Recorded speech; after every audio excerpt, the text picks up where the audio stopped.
కొబ్బరి పచ్చడి కోసము పచ్చిమిర్చి, కరివేపాకు, ఉల్లిపాయలు వేస్తాను. పూరీలోకి బాగుంటుందండి. కొబ్బరి, మామిడికాయ రెండు కలిపి మిక్సీ పట్టుకొని వచ్చేసిన. కొంచెం ఎర్రగా అయింది కదా, ఉల్లిపాయలు, కరివేపాకు వేసాను. ఇప్పుడు కొబ్బరి, మనము పచ్చి కొబ్బరి రెండు రుబ్బుకున్నాం కదా వేసేసుకున్నాం.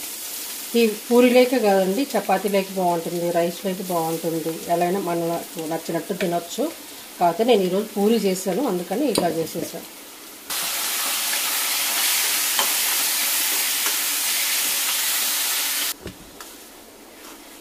కొంచెం వేయించుకుందాం, పచ్చివాసన రాకుండా ఉంటుంది. పచ్చి కొబ్బరి, మామిడికాయ అది పోపు పెట్టాక కొద్దిసేపు వేయించుకుంటే బాగుంటుంది.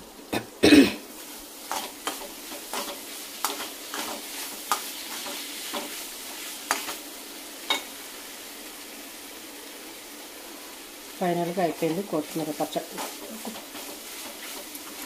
కొబ్బరి, మామిడికాయ పచ్చడి రెడీ అయిపోయింది.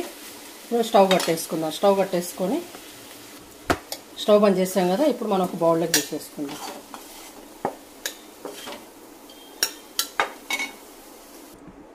మామిడికాయ, పచ్చి కొబ్బరి పచ్చడి రెడీ అయిపోయింది. ఇది వైట్ రైస్లోకి బాగుంటుంది, చపాతీలోకి బాగుంటుంది, పూరీలోకి బాగుంటుంది. ఈరోజు అయితే మేము పూరీ చేస్తాను, పూరీలోకి చేస్తాను అన్నమాట. ఇదిగోండి పచ్చి కొబ్బరి, మామిడికాయ పచ్చడి రెడీ అయిపోయింది కదా.